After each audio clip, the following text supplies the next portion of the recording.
Hello, this is Reverend Don Lewis coming to you from the beautiful metaverse, and more specifically from beautiful Danville, Illinois, homeland of the Corellian tradition.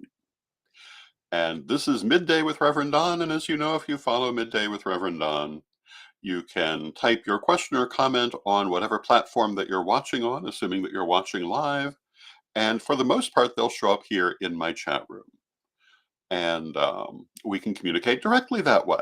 And the subject of today's program is the eclipse ritual that I will be doing later this afternoon.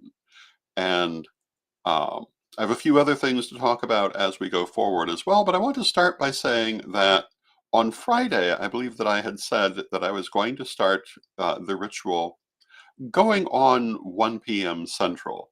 Um, which is when we will start to feel the shadow of the eclipse. Thinking about it, I realized that that was going to be a rather long ritual. And so I have moved the time to closer to the totality of the eclipse, so about a quarter of 2 Central. So I hope that you'll join me for that, and I think that we will have a lovely ritual. And one of the things that we're going to be talking about today is how to prepare for that if you want to join me in the ritual. And this ritual is going to involve the crystal web and attuning to the energy of the eclipse in the sense of rebirth and rejuvenation, and in particular, rejuvenating our Corellian homeland, but also our own lives and wherever you happen to be. You can focus the energy however you wish to focus it. And hello to Reverend Antonio in the chat room. It's good to see you, Antonio. And I think that it will be a good day. I had suggested that people might wish to get a crystal to charge as part of this. I said that I was going to get a sunstone. It turned out that instead I was attracted to a gold stone. And this particular stone called to me. It's the stone that I will be using. I'll hold it up to where maybe you can see it a little more. And if you're familiar with goldstone, it's actually a synthetic stone, which is made from natural substances in a reconstituted form, but it has a very long history of use in metaphysics. And my mother was very fond of goldstone, and I have always been as well. So it seemed like an appropriate stone to use, especially since that energy of rebirth in the local area, although it has a number of different dimensions, also includes the prosperity of the area. And goldstone is especially good for prosperity.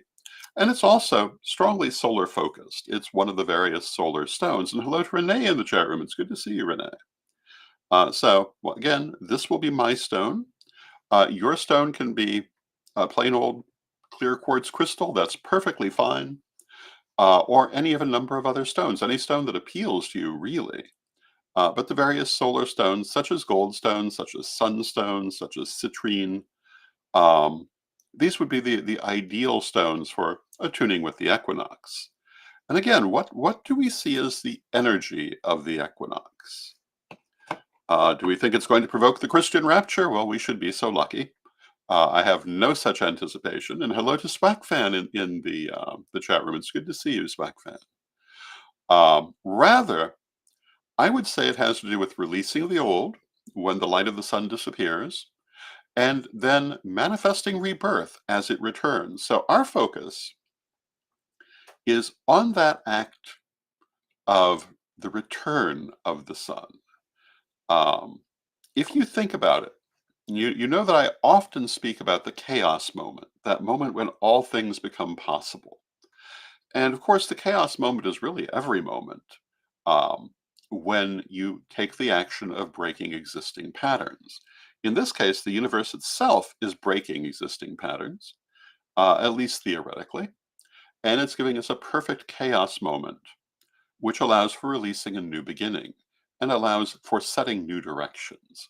So that's how I look at the eclipse, and I choose to look primarily at that aspect of rebirth. Now, in Corellian theology, the idea of the great dragon of the universe, though not spoken of all that often, is a feature of things we write about. And this is simply the Tao of the energy of the universe, the flow of that energy. Sometimes portrayed as a dragon. In our psychic exercises, we talk about this. We talk about the great symbol of the Ouroboros, the universal serpent, which is also the serpent of prophecy, which also um, figures strongly in our teachings, if not necessarily something that we hammer on. That symbolism can be important to us.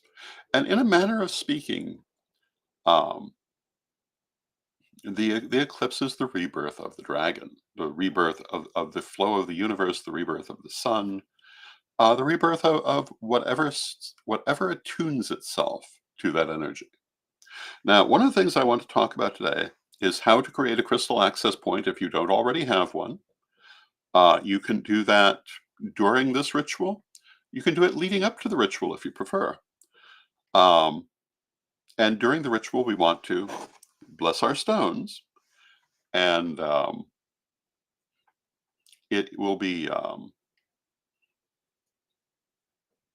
important to focus on that energy of blessing. Now, to attune your stone to the energy of the eclipse, it really is enough just to leave it in the light of the eclipse as it happens.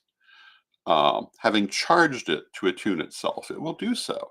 But because we also want to use it in alignment with the crystal web, we're going to bless it in that way as well. So during the course of this half hour, I'm going to lead you through how to prepare a crystal for a crystal web access point, which is also how I plan to bless the stone.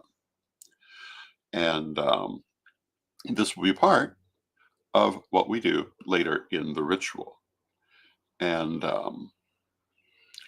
I said that I want to talk about a couple of other things. Yesterday, we did our first episode of Pagan News, which is a collaboration between Corellian TV, Divination TV, Pagan TV, and Witchcraft TV. And mi- minus a few technological technological issues, it was a great episode. Most of the stories were pre-recorded and played with no problem. We did have a little difficulty getting everyone on, but by next month, when the second episode airs, that I'm sure will be dealt with. Hello to Bimby in the chat room. Pagan News has four anchors: myself, Harold Sanford Carter, Chris Copeland, Reverend Mary Hawk, each of whom will do one story each month. And if you want to watch that broadcast, you'll find it on all of our platforms. Um, and this month, Mary talked about the numerology of the eclipse and also efforts in Tennessee to make the Bible a state book, and why she feels this is problematic, at least the way that they're doing it. And Chris talked about guerrilla gardening and ecological efforts in Europe. Um, Harold talked about pagans in prison at the start of a series on this subject, and I interviewed Sarah Hartsong of Tullus Sanctuary, the author of the new book, Beltane Blessings and the Wisdom of Rhiannon. And Sarah will also be appearing on Midday with Reverend Don this week on Wednesday, when Chris and I will be interviewing her in a longer format. So I hope that you'll join us for that. Tomorrow, we're going to be talking about the energy centers of the Earth, vortices and meridians, what these are, how they work. And when we, oh, and Swack Fan says the numerology segment was awesome. I'm glad you enjoyed it. When we work with the crystal web, we're working with vortices and meridians. Um, Vortices and meridians can be either natural or artificial. And we'll be talking about all of that tomorrow. On Thursday, we'll be talking about the energy centers of the body, chakras, and meridians.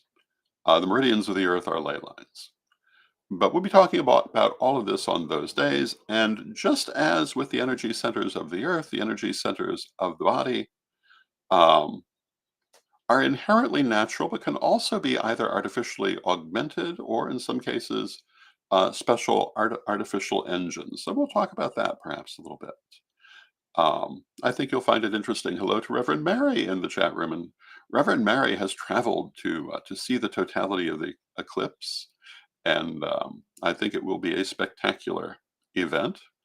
Hopefully, she's joining us for our ritual, um, which will not disrupt being able to view the event.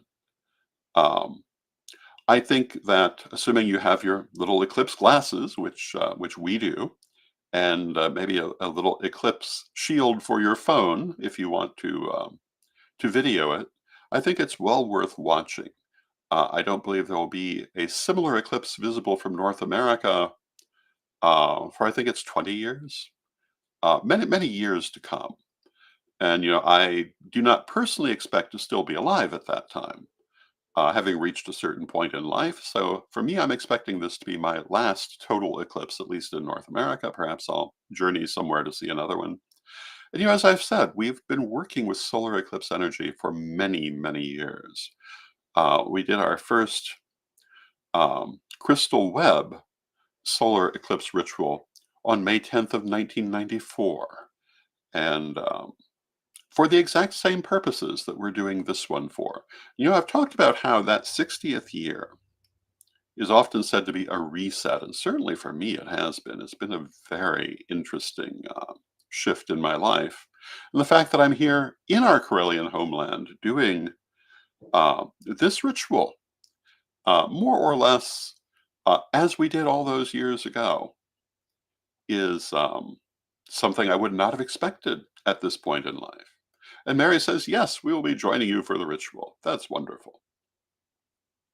So, having said all of that, I want to lead you through how to bless your ritual or to bless your crystal and how to turn it into an access point if that's what you want to do, or into an altar crystal, which is what this one will be for.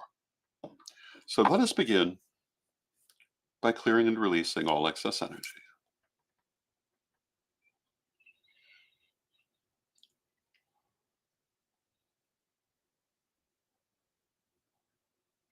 Now,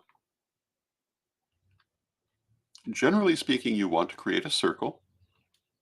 And I'm going to take a moment to do that, but I'm going to do it very simply because we're just running through this.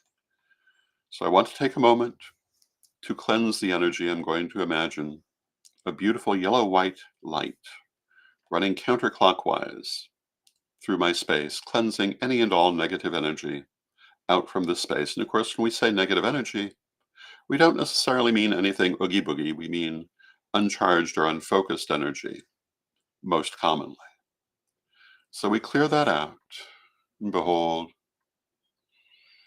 we do exercise this space of any and all negative energy. And now I'm going to flood it with a beautiful blue-white light moving clockwise. And I see that beautiful blue-white light raising the vibration of the energy of my space. And I do charge this space for the sacred work I shall do here. And behold, I cast a circle around this sacred space. And I see that circle as a beam of white light moving clockwise around me, forming a circle around me, and then moving both upward and downward to form a cylinder around me, moving both over and under to form a sphere around me, so that I am within a sphere of white light, a perfect circle of white light, in all directions, in all dimensions. And behold, I do cut apart a place between the realms of humankind and of the mighty ones, a circle of art, to focus and to contain the powers I shall raise herein. And I do invoke the quarters, beloved ones of the East, powers of air and intellect. I invoke you and ask you to join me for this ritual, beloved ones of the East. I bid you hail and welcome. Beloved ones of the South, powers of fire and manifestation. I do invoke and invite you to join me for this sacred ritual. I bid you hail and welcome. Beloved ones of the West, powers of water and of emotion, beloved ones of the West, I do invoke and invite you to join me for this sacred ritual. I bid you hail and welcome.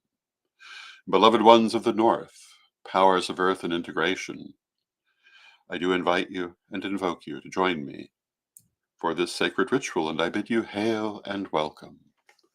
Divine Mother Goddess, Divine Father God, beloved ancestors, beloved ones, knowing you are always with me, but from respect I invoke and invite you to join me in this ritual and to lend your aid to the work that I am doing here. Beloved ones, I bid you hail and welcome. I'm going to take my stone. I'm going to hold it between my hands. I guess I can hold it in front of the camera. And I want to begin by drawing into myself the powers of the universe. And I imagine the powers of the universe flowing into me, a beautiful white light filling me entirely, going to every part of my body, filling my body and filling my aura in all directions, so that it shines like a beautiful white sun. And above my crystal, I imagine a three-dimensional tetrahedron, a three-dimensional triangle, spinning slowly clockwise.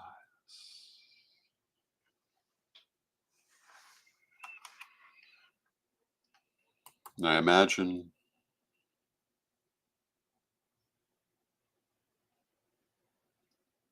my triangle as clearly as I can see it.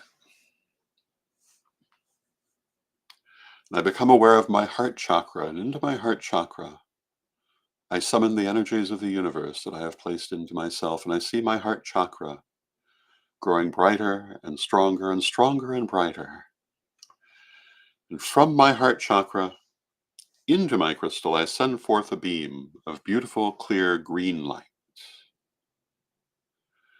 Into, not the crystal itself, but the tetrahedron above it, I send that beautiful green light, so that the tetrahedron becomes filled with beautiful green light, shining out in all directions. And as this happens, the tetrahedron changes into a cube of clear white light, still spinning clockwise and spinning progressively faster as it goes. And when that change has happened, I see the energy reverse and the green light coming back into my heart chakra from the cube of light, filling me now with beautiful green light that goes throughout my body and throughout my aura, until at length it comes back down my arm into my hand and fills the crystal with a beautiful green light.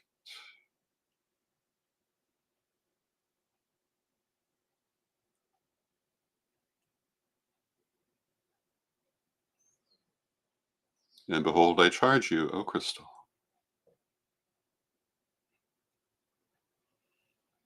to accept this energy and attune yourself to me and to the crystal web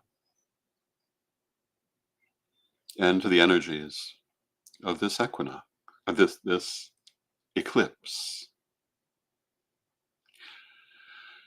and fill yourself in the ritual to come with the energies of the eclipse.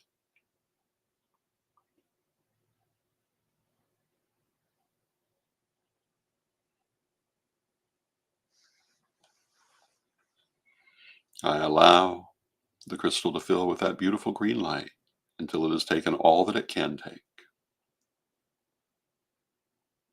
And now I'm going to allow that image to fade. I'm going to take a moment to take down my circle, and then we'll talk about what you do with the crystal afterwards. Beloved Mother Goddess, beloved Father God, beloved ancestors, we thank you with great thanks and love for your presence and your aid this day, though we know you are always with us. But from respect, we bid you hail and farewell. Beloved ones of the North, powers of earth and integration, we thank you for all that you do for us in our lives, and from respect, we bid you hail and farewell. Powers of the West, powers of water and of emotion, we thank you for all that you do for us in our lives, and from respect, we bid you hail and farewell. Powers of the South, powers of fire and manifestation, we thank you for all that you do for us in our lives, and from respect, we bid you hail and farewell. Powers of the East, powers of air and intellect, we thank you for all that you do for us in our lives, and from respect we bid you hail and farewell. Behold, I take down my circle, and I see the sphere of light becoming again a cylinder of light, and then a circle of light, and then slowly disappearing in a counterclockwise fashion. And behold, may the circle be open but unbroken. As above, so below, as within, so without, as the universe, so the soul. So mote it be. Now I take a moment to clear and release all excess energy.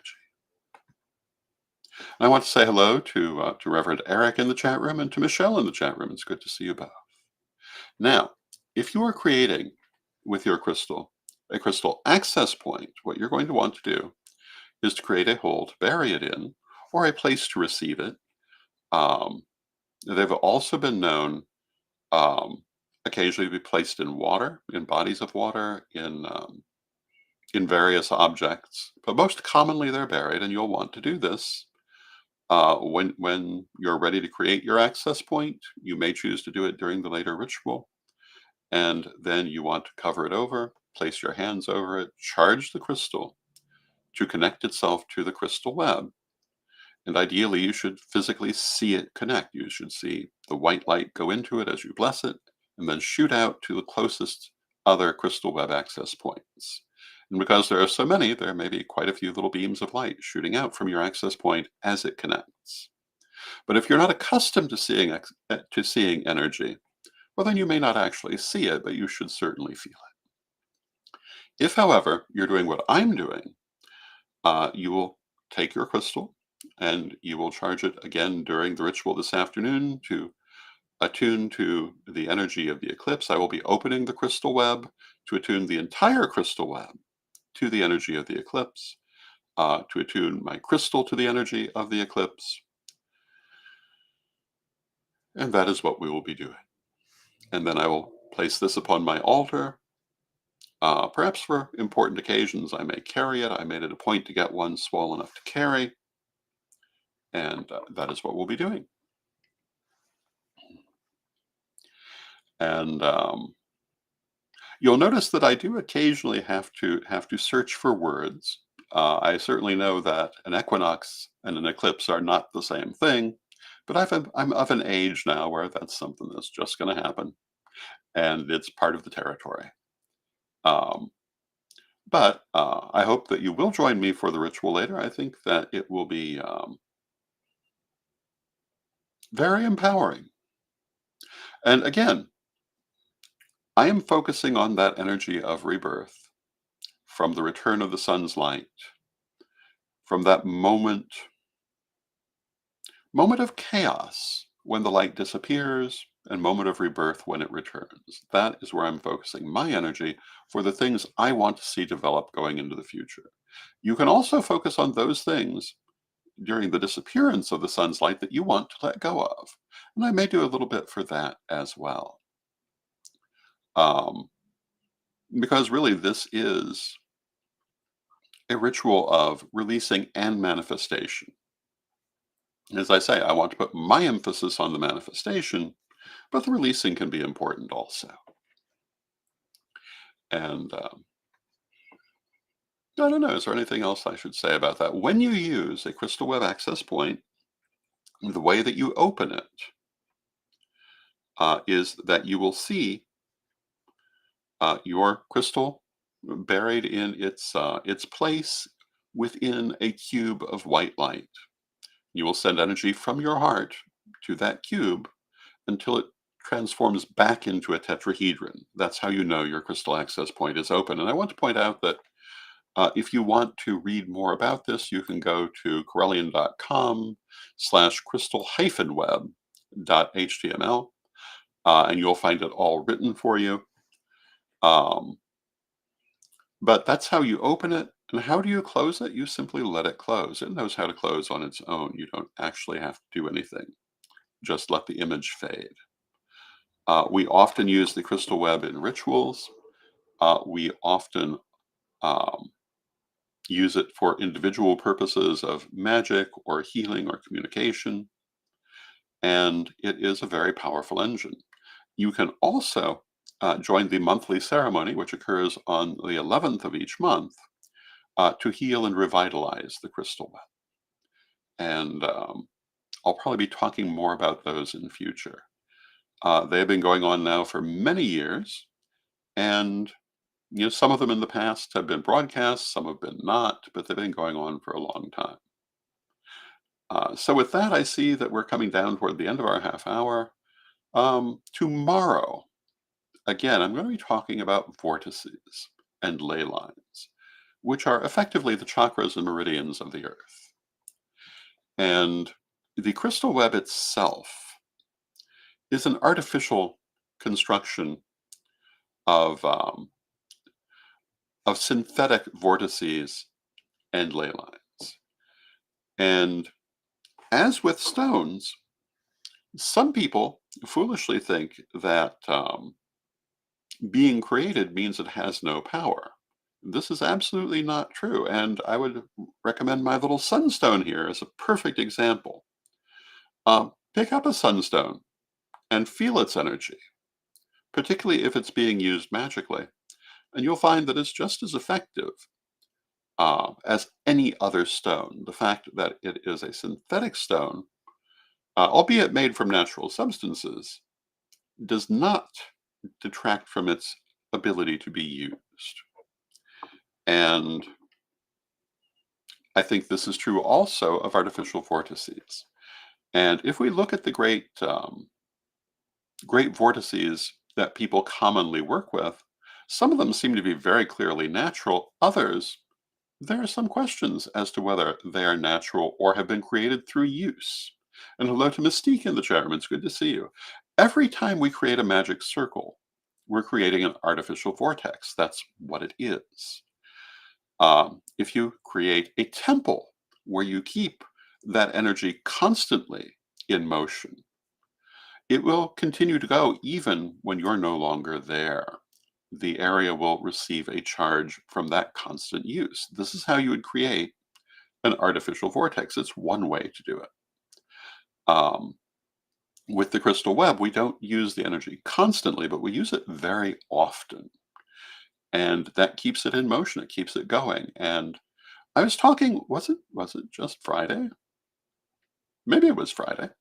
Maybe it was Thursday, but about how the idea of tomb offerings, of grave goods, is not as dependent on the physical items as some people sometimes think it is. The idea was to create the astral form of the item, and a physical version was often used as part of this process, but was not generally believed that that physical version needed to endure for the astral version to endure. It's the same with something like an energetic vortex. It takes on its own astral life if you use it enough. And we've talked about how we constantly give out and receive energy as people, but also the geographic areas of the earth. This is part of that, how that happens, but we'll talk, I'm sure, more about that tomorrow. And with that, we have come to the end of our half hour. I do want to take a moment to recommend to you my Patreon. Tonight, I will be doing my weekly chat on Patreon. If you like my work and you would like to support it, Patreon is a very good way to do so. And you can find that at revdonlewis.com. And with that, I want to thank you for watching. And let us take a moment. And let us close with a prayer, as we always do. And Divine Mother Goddess, Divine Father God, beloved ancestors, we thank you for all the things you give us in our lives. We thank you for walking this path with us, even when we sometimes lose sight of you. But in truth, you are always there. We ask you to help us to stay focused always on the good, both that is around us and that we ourselves can create. Help us to attune to the energies of the universe and use them in the most positive manners. Beloved Mother Goddess, beloved Father God, beloved ancestors, we thank you with great love and knowing you are always with us, but from respect, we thank you for your presence and may you be blessed now and always. And I thank you for your presence and may you be blessed now and always. And I'll see you again tomorrow.